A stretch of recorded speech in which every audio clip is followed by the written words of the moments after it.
जय श्री कृष्णा। राधे राधे दोस्तों, आप सभी को पुत्रदा एकादशी की हार्दिक शुभकामनाएं। आप सभी के परिवारजनों पर भगवान विष्णु और मां लक्ष्मी की कृपा सदैव बनी रहे। आज की इस वीडियो में आप सुनेंगे पुत्रदा एकादशी की व्रत कथा और साथ ही आरती। तो आप सभी लोग हमारे साथ जुड़े रहिएगा और वीडियो को पूरा जरूर देखिएगा। हिंदू पंचांग के अनुसार प्रतिवर्ष पुत्रदा एकादशी का व्रत पौष मास के शुक्ल पक्ष की एकादशी को मनाया जाता है। आज पौष मास के शुक्ल पक्ष की एकादशी तिथि है और इस एकादशी को पुत्रदा एकादशी के नाम से जाना जाता है। कुछ स्थानों पर इसे पुत्रदा ग्यारस भी कहते हैं। पुत्रदा एकादशी का व्रत बहुत ही शुभ फलदायक होता है। इसी कारण संतान पाने के इच्छुक व्यक्ति को इस दिन व्रत रखकर संतान की कामना करनी चाहिए, फिर वह चाहे पुत्र हो या पुत्री। मान्यताओं के अनुसार इस चर और अचर संसार में पुत्रदा एकादशी के व्रत के समान दूसरा कोई व्रत नहीं है। जिन व्यक्तियों को संतान प्राप्त होने में बाधा आ रही हो या जिन्हें पुत्र प्राप्ति की कामना हो, उन्हें पुत्रदा एकादशी का व्रत अवश्य करना चाहिए। इस दिन भगवान विष्णु और माता लक्ष्मी की पूजा करने के साथ व्रत रखने से व्यक्ति को हर दुख, पाप और रोग से मुक्ति मिलती है। इसके साथ ही संतान की रक्षा भगवान विष्णु स्वयं करते हैं और संतान का भविष्य उज्जवल होता है तथा हजारों यज्ञ करने के बराबर फल की प्राप्ति होती है। जो भी व्यक्ति व्रत ना भी रख पाए तो पुत्रदा एकादशी की व्रत कथा को सुनने से ही उनकी समस्त मनोकामनाएं पूर्ण होती हैं और अपार धन संपत्ति की प्राप्ति होती है। ऐसा स्वयं भगवान श्री हरि विष्णु जी ने कहा है। तो आज मैं आपको सुना रही हूँ पौष पुत्रदा एकादशी की बड़ी ही दुर्लभ कथा। आप लोग इन कथाओं को बड़ी श्रद्धा और प्रसन्न चित्त मन से पूरा अवश्य सुनिएगा। आइए पहले भगवान श्री हरि विष्णु के चरणों का ध्यान करते हुए पुत्रदा एकादशी की व्रत कथा को सुनते हैं।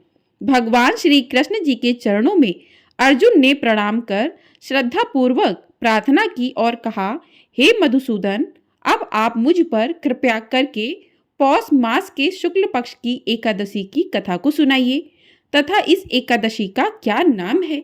अर्जुन के प्रश्न सुनकर भगवान श्री कृष्ण जी ने कहा कि हे अर्जुन, पौष मास की शुक्ल पक्ष की एकादशी का नाम पुत्रदा है और इससे संबंधित जो कथा प्रचलित है उसे मैं तुम्हें सुनाता हूँ। श्रद्धा पूर्वक इसका श्रवण करो। भगवान श्री कृष्ण बोले, हे अर्जुन, प्राचीन समय में भद्रावती नगरी में सुकेतुमान नाम का एक राजा राज्य करता था। उसके कोई भी संतान नहीं थी तथा उसकी पत्नी का नाम शैब्या था। उस पुत्रहीन राजा के मन में इस बात की बड़ी चिंता थी कि उसके बाद उसे और उसके पूर्वजों का कौन पिंडदान देगा।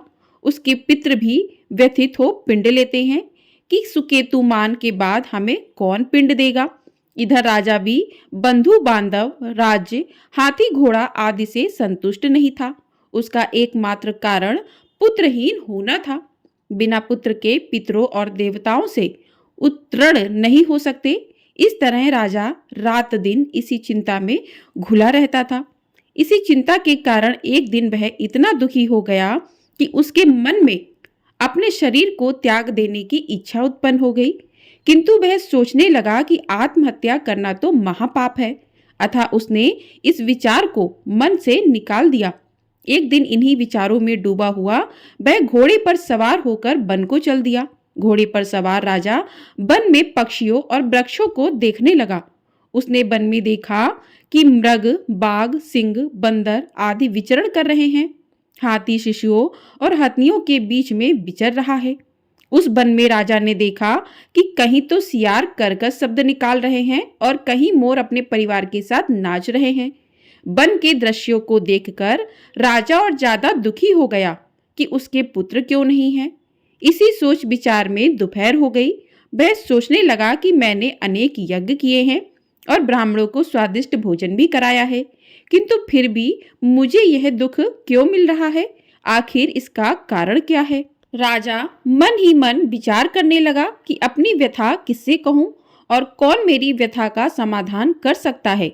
अपने विचारों में खोए राजा को प्यास लगने लगी और वह पानी की तलाश में आगे बढ़ा। कुछ दूर जाने पर उसे एक सरोवर मिला। उस सरोवर में कमल पुष्प खिले हुए थे। सारस, हंस, घड़ियाल आदि जल क्रीड़ा में मग्न थे। सरोवर के चारों तरफ ऋषियों के आश्रम बने हुए थे। अचानक राजा के दाहिने अंग फड़फड़ाने लगे। इसे शुभ शगुन समझकर राजा मन में प्रसन्न होते हुए घोड़े से नीचे उतरा और सरोवर के किनारे बैठे हुए ऋषियों को प्रणाम करके उनके सामने बैठ गया। ऋषिवर बोले कि हे राजन, हम तुमसे अति प्रसन्न हैं। तुम्हारी जो इच्छा है वह हमसे कहो। राजा ने प्रश्न किया कि हे विप्रो, आप कौन हैं और किस लिए यहाँ रह रहे हैं? राजा की बात सुनकर ऋषिगण बोले, राजन, आज पुत्र की इच्छा करने वाले को श्रेष्ठ पुत्र प्रदान करने वाली पुत्रदा एकादशी है। आज से 5 दिन बाद मांग स्नान है और हम सब इस सरोवर में स्नान करने आए हैं। ऋषियों की बात सुनकर राजा ने कहा कि हे मुनियों, मेरे भी कोई पुत्र नहीं है। यदि आप मुझ पर प्रसन्न हैं तो कृपया कर मुझे एक पुत्र का वरदान दीजिए। ऋषि बोले कि हे राजन, आज पुत्रदा एकादशी है, आप इसका उपवास करें। भगवान श्री हरि की अनुकंपा से आपके घर अवश्य ही पुत्र होगा। राजा ने मुनि के वचनों के अनुसार उस दिन उपवास किया और द्वादशी को व्रत का पारण किया तथा ऋषियों को प्रणाम करके वापस अपनी नगरी आ गया। भगवान श्री हरि की कृपा से कुछ दिनों बाद ही रानी ने गर्भ धारण किया और 9 महीने के पश्चात उसके एक तेजस्वी पुत्र उत्पन्न हुआ। यह राजकुमार बड़ा होने पर अत्यंत वीर, धनवान, यशस्वी और प्रजापालक बना। भगवान श्री कृष्ण कहते हैं, हे पांडुनंदन, पुत्र की प्राप्ति के लिए पुत्रदा एकादशी का उपवास करना चाहिए। पुत्र प्राप्ति के लिए इससे बढ़कर दूसरा कोई व्रत नहीं है। जो कोई व्यक्ति पुत्रदा एकादशी के महात्म्य को पढ़ता व श्रवण करता है तथा विधि अनुसार इसका उपवास करता है, उसे सर्वगुण संपन्न पुत्र रत्न की प्राप्ति होती है और भगवान श्री हरि की अनुकंपा से वह मनुष्य मोक्ष को प्राप्त करता है। भगवान श्री कृष्ण कहते हैं, हे अर्जुन, पुत्र का न होना बड़ा ही दुर्भाग्यपूर्ण है और उससे भी दुर्भाग्यपूर्ण है पुत्र का कुपुत्र होना, अर्थात सर्वगुण संपन्न और सुपुत्र पाना बड़ा ही दुर्लभ है। ऐसा पुत्र उन्हें ही प्राप्त होता है जिन्हें साधु जनों का आशीर्वाद प्राप्त हो तथा जिनके मन में भगवान की भक्ति हो। इस कलयुग में सुयोग्य पुत्र प्राप्ति का श्रेष्ठ साधन पुत्रदा एकादशी का व्रत ही है। इसके बाद अर्जुन से भगवान श्री कृष्ण कहते हैं, हे अर्जुन, अब मैं तुम्हें पुत्रदा एकादशी के महात्म्य को बताता हूँ। इस उपवास में भगवान श्री हरि और माता लक्ष्मी की पूजा करनी चाहिए। संसार में पुत्रदा एकादशी उपवास के समान अन्य दूसरा कोई व्रत नहीं है। इससे प्राणी तपस्वी, विद्वान और धनवान बनता है। इस दिन भगवान को तुलसी मिश्रित जल अवश्य अर्पित करें तथा तुलसी पूजन अवश्य करें। इस एकादशी के दिन रात्रि जागरण करें और रात में भगवान विष्णु की प्रतिमा के समीप ही भूमि पर शयन करना चाहिए तथा गाय और बछड़े की पूजा अवश्य करें। ऐसा करने से मनुष्यों की सभी मनोकामनाएं पूर्ण हो जाती हैं। बोले भगवान विष्णु की जय। तो इस प्रकार से पुत्रदा एकादशी की कथा पूर्ण हुई। अब सुनते हैं घर में सुख समृद्धि बनाए रखने वाली माता लक्ष्मी की कथा। बनारस में एक बड़े धनवान सेठ रहते थे। वे भगवान विष्णु के परम भक्त थे और हमेशा सच बोला करते थे। एक बार जब भगवान सेठ जी की प्रशंसा कर रहे थे, तभी माँ लक्ष्मी ने कहा कि हे स्वामी, आप इस सेठ की इतनी प्रशंसा किया करते हैं, क्यों ना आज उसकी परीक्षा ली जाए और जाना जाए कि क्या वह सचमुच इसके लायक है भी या नहीं है। भगवान बोले, ठीक है, अभी सेठ गहरी निद्रा में है, आप उसके स्वप्न में जाएं और उसकी परीक्षा ले लें। अगले ही क्षण सेठ जी को एक स्वप्न आया। स्वप्न में धन की देवी माता लक्ष्मी उनके सामने आई और बोली, हे राजन, मैं धन की दात्री लक्ष्मी हूँ। सेठ जी को अपनी आंखों पर यकीन नहीं हुआ और वे बोले कि हे माता, आपने साक्षात अपने दर्शन देकर मेरा जीवन धन्य कर दिया। बताइए, मैं आपकी क्या सेवा कर सकता हूँ। देवी लक्ष्मी ने कहा, कुछ नहीं राजन, मैं तो बस इतना बताने आई हूँ कि मेरा स्वभाव चंचल है और वर्षों से तुम्हारे भवन में निवास करते करते मैं ऊब चुकी हूँ, इसलिए यहाँ से जा रही हूँ। सेठ जी बोले, मेरा आपसे निवेदन है कि आप यहीं रहें, किंतु अगर आपको यहाँ अच्छा नहीं लग रहा तो मैं भला आपको कैसे रोक सकता हूँ। सेठ ने कहा कि हे माँ, आप अपनी इच्छा अनुसार जहां चाहें जा सकती हैं। तत्पश्चात देवी लक्ष्मी उनके घर से चली गई। थोड़ी देर बाद माता लक्ष्मी रूप बदलकर पुनः सेठ जी के स्वप्न में यश के रूप में आई और बोली, सेठ मुझे पहचान रहे हो कि मैं कौन हूँ? सेठ जी ने कहा, नहीं महोदय, मैंने आपको नहीं पहचाना। यश ने बोला, मैं यश हूँ, मैं ही तेरी कीर्ति और प्रसिद्ध का कारण हूँ, लेकिन अब मैं तुम्हारे साथ नहीं रहना चाहता क्योंकि महालक्ष्मी यहाँ से चली गई हैं, इसलिए मेरा भी यहाँ कोई काम नहीं है। सेठ ने बोला, ठीक है, यदि आप भी जाना चाहते हो तो वही सही है। सेठ जी अभी भी स्वप्न में ही थे और उन्होंने देखा कि वह दरिद्र हो गए और धीरे धीरे उनके सारे रिश्तेदार व मित्र सभी उनसे दूर हो गए। यहाँ तक कि जो लोग उनका गुणगान किया करते थे वो भी अब उनकी बुराई करने लगे हैं। कुछ और समय बीतने पर माँ लक्ष्मी धर्म का रूप धारण कर पुनः सेठ के स्वप्न में आई और बोली, सेठ मैं धर्म हूँ। माँ लक्ष्मी और यश के जाने के बाद मैं भी इस दरिद्रता में तुम्हारा साथ नहीं दे सकता, इसलिए मैं भी जा रहा हूँ। फिर सेठ जी ने कहा, जैसी आपकी इच्छा। सेठ ने उत्तर दिया और धर्म भी वहां से चला गया। कुछ और समय बीत जाने पर माँ लक्ष्मी सत्य के रूप में स्वप्न में प्रकट हुई और बोली कि हे सेठ, मैं सत्य हूँ। लक्ष्मी, यश और धर्म के जाने के बाद अब मैं भी यहाँ से जाना चाहता हूँ। ऐसा सुनकर सेठ जी ने तुरंत सत्य के पांव पकड़ लिए और बोले, महाराज, मैं आपको नहीं जाने दूंगा।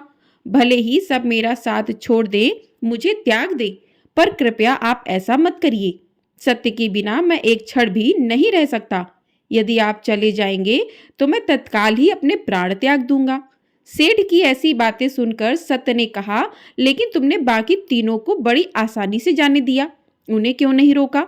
सेठ जी बोले, मेरे लिए वे तीनों भी बहुत महत्व रखते हैं, लेकिन उन तीनों के बिना भी मैं भगवान के नाम का जप करते उद्देश्यपूर्ण जीवन जी सकता हूँ। परंतु यदि आप चले गए तो मेरे जीवन में झूठ प्रवेश कर जाएगा और मेरी वाणी अशुद्ध हो जाएगी। भला ऐसी वाणी से मैं अपने भगवान की वंदना कैसे कर सकूंगा? मैं तो किसी भी कीमत पर आपके बिना नहीं रह सकता। सेठ जी का उत्तर सुन सत्य प्रसन्न हो गया और उसने कहा, तुम्हारी अटूट भक्ति ने मुझे यहाँ रुकने पर विवश कर दिया और अब मैं यहाँ से कभी नहीं जाऊंगा। ऐसा करते हुए सत्य अंतर्ध्यान हो गया। सेठ जी अभी भी निद्रा में ही थे कि थोड़ी देर बाद स्वप्न में धर्म वापस आया और बोला, मैं अब तुम्हारे पास ही रहूंगा क्योंकि यहाँ सत्य का निवास है। फिर क्या था, सेठ जी ने प्रसन्नता पूर्वक धर्म का स्वागत किया। उसके तुरंत बाद यश भी लौट आया और बोला कि हे सेठ, जहाँ सत्य और धर्म है वहीं यश स्वतः ही आ जाता है, इसलिए अब मैं भी तुम्हारे साथ रहूंगा। सेठ जी ने यश की भी आवभगत की और अंत में माँ लक्ष्मी आई। उन्हें देखते ही सेठ जी नतमस्तक होकर बोले कि हे देवी, क्या आप भी पुनः मुझ पर कृपा करेंगी? देवी लक्ष्मी ने कहा, अवश्य राजन, जहाँ सत्य, धर्म और यश हो वहाँ मेरा वास निश्चित है। यह सुनते ही सेठ जी की नींद खुल गई। उन्हें यह सब स्वप्न लगा, परंतु वास्तविकता में वह एक कड़ी परीक्षा से उत्तीर्ण होकर निकले थे। हमें भी हमेशा याद रखना चाहिए कि जहाँ सत्य का निवास होता है वहाँ यश, धर्म और देवी लक्ष्मी का निवास स्वतः ही हो जाता है।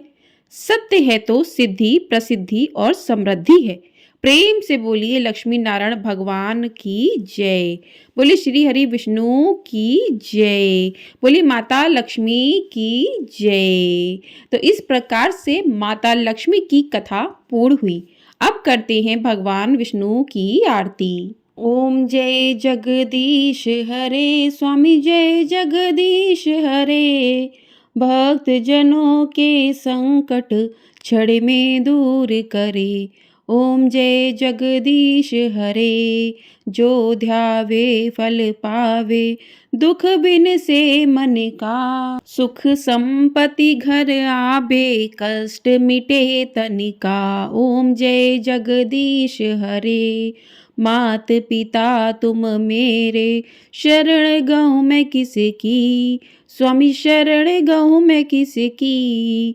तुम बिनु और न दूजा, आस करूँ मैं जिसकी। ओम जय जगदीश हरे। तुम पूरन परमात्मा, तुम अंतर्यामी। पार ब्रह्म परमेश्वर, तुम सबके स्वामी। ओम जय जगदीश हरे। तुम करुणा के सागर, तुम पालन करता। मैं मूरख खल कामी, कृपा करो भरता। ओम जय जगदीश हरे। तुम हो एक अगोचर, सबके प्राणपति। किस विधि मिलूं दया मैं, तुमको मैं कुमति। ओम जय जगदीश हरे। दीन बंधु दुख हरता, तुम ठाकुर मेरे। अपने हाथ उठाओ, द्वार पड़ा तेरे। ओम जय जगदीश हरे। विषय विकार मिटाओ, पाप हरो देवा। श्रद्धा भक्ति बढ़ाओ, संतन की सेवा। ओम जय जगदीश हरे। तन मन धन और संपत्ति, सब कुछ है तेरा। तेरा तुझको अर्पण, क्या लागे मेरा। ओम जय जगदीश हरे। श्री जगदीश जी की आरती, जो कोई नर गावे। कहत शिवानंद स्वामी, कहत हरि हर स्वामी। मन वांछित फल पावे। ओम जय जगदीश हरे। ओम जय जगदीश हरे। स्वामी जय जगदीश हरे। भक्त जनों के संकट, क्षण में दूर करे। ओम जय जगदीश हरे। बोले भगवान विष्णु की जय। बोली माता लक्ष्मी की जय। तो प्रिय भक्तों, इस प्रकार से पुत्रदा एकादशी की कथा, साथ ही आरती, माता लक्ष्मी की कथा पूर्ण हुई। आपको ये वीडियो पसंद आई है तो वीडियो को लाइक, चैनल को सब्सक्राइब ज़रूर कर लीजिएगा। आपको हमारे चैनल पर प्रदोष व्रत कब है आपको जानकारी दी जाएगी। प्रदोष व्रत की कथा भी सुनाई जाएगी। मकर संक्रांति कब रहेगी, किसका दान करना चाहिए, किन चीज़ों का दान करना चाहिए, ये भी वीडियो आपको हमारे चैनल पर मिल जाएगी। तो आप लोगों ने चैनल को अभी तक सब्सक्राइब नहीं किया है तो चैनल को सब्सक्राइब ज़रूर कर लीजिएगा। आपको हमारे चैनल पर हिंदू धर्म से जुड़ी व्रत कथाएं सुनाई जाती हैं। अगर आप इन कथाओं को सुनना चाहते हैं तो चैनल को सब्सक्राइब अवश्य कर लीजिएगा और कमेंट बॉक्स में जय श्री कृष्णा राधे राधे अवश्य लिखिए।